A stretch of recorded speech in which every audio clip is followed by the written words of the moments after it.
বিসমিল্লাহির রহমানির রহিম।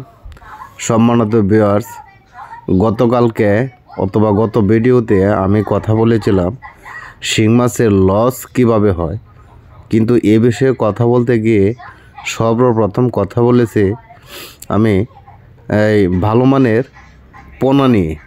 কিন্তু আজকে কথা বলবো আপনাদের উদ্দেশ্যে লস শুধু পোনা দিয়েই হয় না, আরও অনেক কারণ থাকে।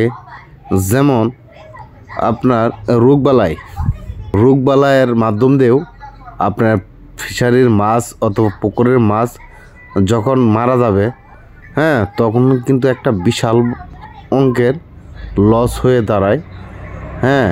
এখন মাছ যেন না মারা যায় অথবা রোগবালায় যেন আক্রমণ না করতে পারে, সেই বিষয়ে আমি আজকের প্রতিবেদন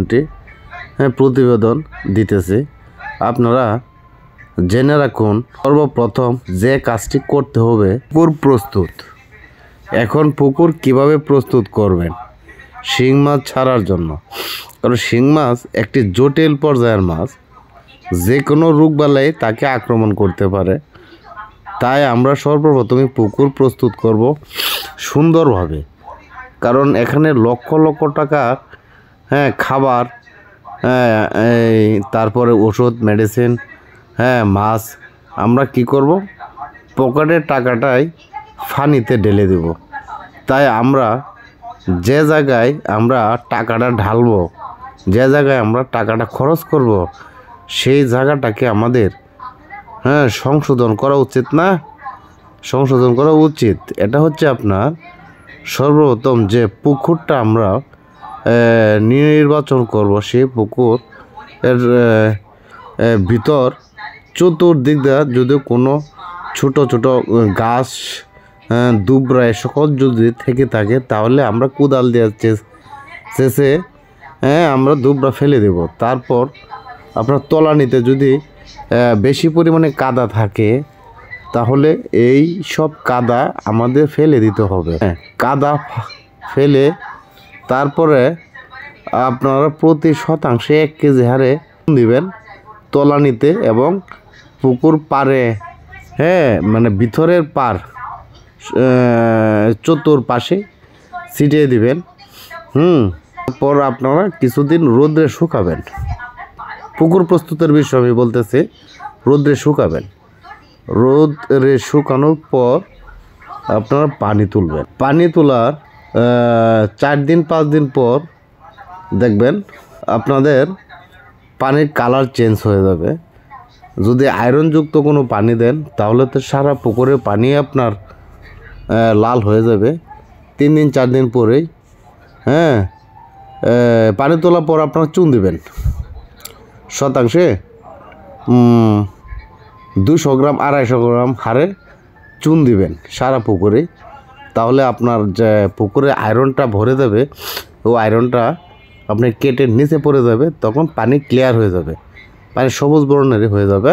তারপরে আপনার গ্যাসের ডোজ, জিওলাইট, ভালো মানের জিওলাইট, সাথে অ্যামোনিয়ার ইউকা সিটেজারা, ভালো মানের ভালো কোম্পানির আপনার দেখে দিবেন। তারপরে আপনার জীবাণুনাশকের ডোজ করবেন। তারপর আপনার প্রোবায়োটিক দিবেন। এই সকল জিনিস, ওষুধ, মেডিসিন ব্যবহার করার পর আপনার পুকুরে পোনা ছাড়বেন। কিন্তু কি জাতের পোনা ছাড়বেন, কেমন পোনা ছাড়বেন, এইটা কিন্তু আমি গত ভিডিওতে বলে দিচ্ছি, কিন্তু আজকে আর ওইটা বলবো না। কোন লাইনের, কিভাবে ছাড়বেন, প্লাস আপনার কোন জাতের। কারণ ভালো জাত যদি না ছাড়তে পারেন, তাহলে কিন্তু আপনারা আপনাদের চাষ লাভবান হবেন না। আচ্ছা, এখন আমি যে বিষয়টা বলতে চাইতেছি যে রোগবালাই, আমি কিন্তু মাঝখানে আরেকটা কথা বলি নাই। এটা হচ্ছে চুন প্রয়োগ করার পর, এই যে পানি তোলার পর চুন প্রয়োগ করবেন বললাম না, গ্যাসের ডোজ দিতে বললাম না, তারপরে আপনার এই যে জীবাণুনাশক দেওয়ার কথা বললাম না, জীবাণুনাশক দেওয়ার আগে একদিন আগে আপনারা উকুননাশক পুকুরে উকুনের ডোজ দিয়ে দেবেন। হ্যাঁ, সাইপারমেথ্রিন আর আইভারমেথ্রিন একসাথে মিক্সড করে সারা পুকুরে ছিটিয়ে দিবেন। তাহলে আপনার কোনো রকম পোকা পুকুরে থাকবে না। তারপরে আপনারা আরেক দিন পর এই যে জীবাণুনাশক দেবেন, এরপরের দিন প্রোবায়োটিক দেবেন। ইনশাল্লাহ তারপর আপনার মাছ পুকুরে ছাড়বে। আর হচ্ছে রোগবালাই আপনার পুকুরে যদি রোগে ধরে তখন কোনো ট্রিটমেন্ট নেই। ট্রিটমেন্ট আছে, মানুষ তো অনেকেই করে, তেমন একটা লাভ পাওয়া যায় না। শিং মাছের পুকুরে পরিচর্যাটা করতে রোগে ধরার আগে ব্যবস্থা নিতে হয়, কারণ নিয়মিত তাকে গ্যাসের ডোজ, জীবাণুনাশক, চুন, লবণ, পটাশ, প্রোবায়োটিক, এই হলো তাদের নিয়মিত পরিচর্যা। এটি আপনার যদি সঠিকভাবে সঠিক তারিখ মোতাবেক আপনারা যদি করতে পারেন, ইনশাল্লাহ আপনাদের পুকুরে খুব সহজেই রোগবালাই আক্রমণ করবে না।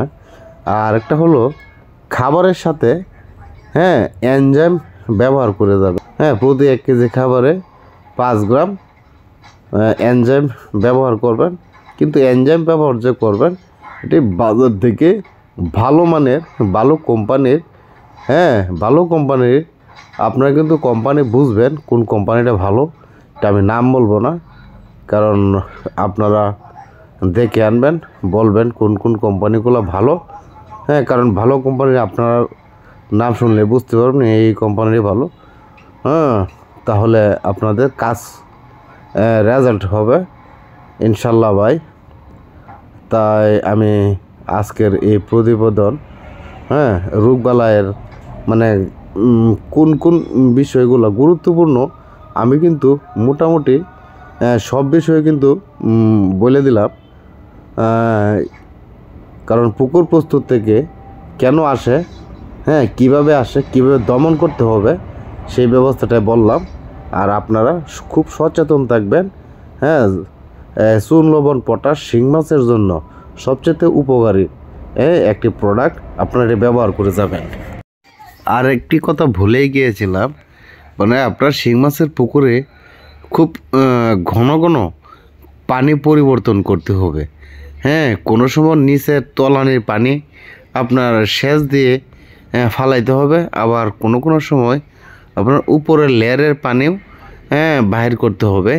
এভাবে আপনারা নিয়মিত পানি দিয়ে যাবেন, কারণ পানির কোনো বিকল্প নেই। পানি ছাড়া মাছ সঠিকভাবে পরিচর্যাও করতে পারবেন না, তাই পানির কোনো বিকল্প নেই। আমার সম্মানিত চাষি ভাইয়ারা, আমার সাথে কৃপণতা না করে আমার এই চ্যানেলটিতে একটি সাবস্ক্রাইব করে দিবেন। সাবস্ক্রাইব করতে গিয়ে আপনার মোবাইল থেকে কোনো টাকা পয়সাও কেটে নেবে না।